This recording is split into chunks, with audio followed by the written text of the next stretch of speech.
l'espace, il faut maintenant la conquérir. Et je pense que ce combat a commencé et nous comptons sur tous les Burkinabés pour qu'on puisse arracher notre véritable indépendance. Quelle est la vérité? Pendant 5 siècles, l'Occident a dominé le monde. C'est fini. L'axe du monde a muté, à mon avis d'ailleurs assez définitivement, sur un axe d'ouest en est. Quand vous pensez qu'au Conseil de sécurité comme membre permanent, il n'y a pas un pays africain, il n'y a pas un pays arabe, il n'y a pas l'Inde, il n'y a pas le Japon, il n'y a pas un pays d'Amérique du Sud. Ça signifie quoi? Ça signifie que le marché mondial s'est installé sans que l'ordre mondial ne soit installé. Nos institutions, internationales, ne correspondent plus à la réalité du monde. Et il n'y a rien de plus important aujourd'hui que de poser les bases d'une nouvelle organisation mondiale qui tiendrait enfin compte de la réalité des rapports de force dans le monde du XXIe siècle et dans le monde d'aujourd'hui.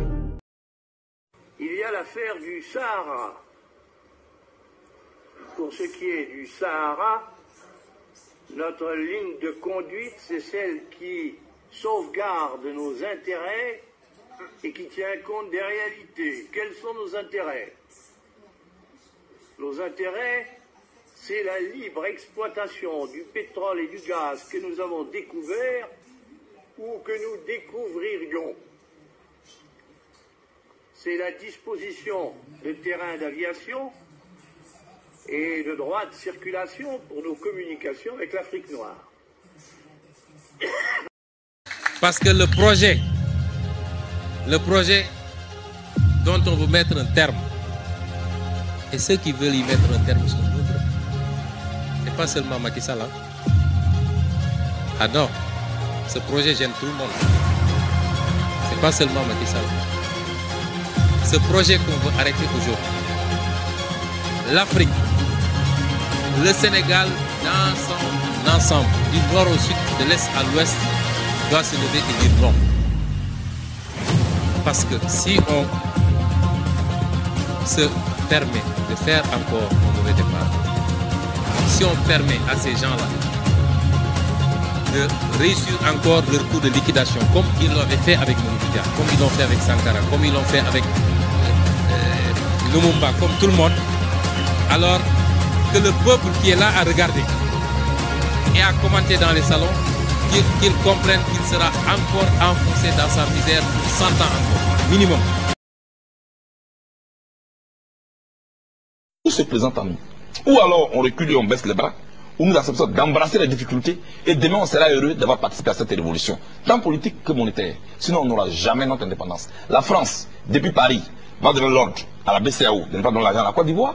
La France, depuis Paris, va manipuler la BCEAO, la CEDEAO. La France, depuis Paris, va manipuler l'Union africaine. Je voudrais vous dire, toutes ces organisations et ces organismes que je viens de citer sont des succursales de Paris. Ils vous diront non, la France nous menace, on a un peu peur. Regardez un peu tous les chefs d'État d'Afrique. La journée, ils sont d'accord avec la France. La nuit, ils dénoncent la France. Parce qu'ils sont liés quelque part. Regardez comment le président Bongo est mort. Ah, là, un matin, la France se réveille, bien mal acquis. Il faut poursuivre M. Bongo, le président Bongo. Il en a tellement été choqué qu'une semaine après, il est décédé.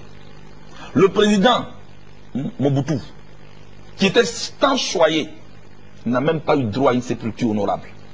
Il n'a même pas pu avoir le visa français pour aller se soigner en France, ni en Belgique. Il est mort dans un pays africain. C'est comme cela qu'ils nous traitent.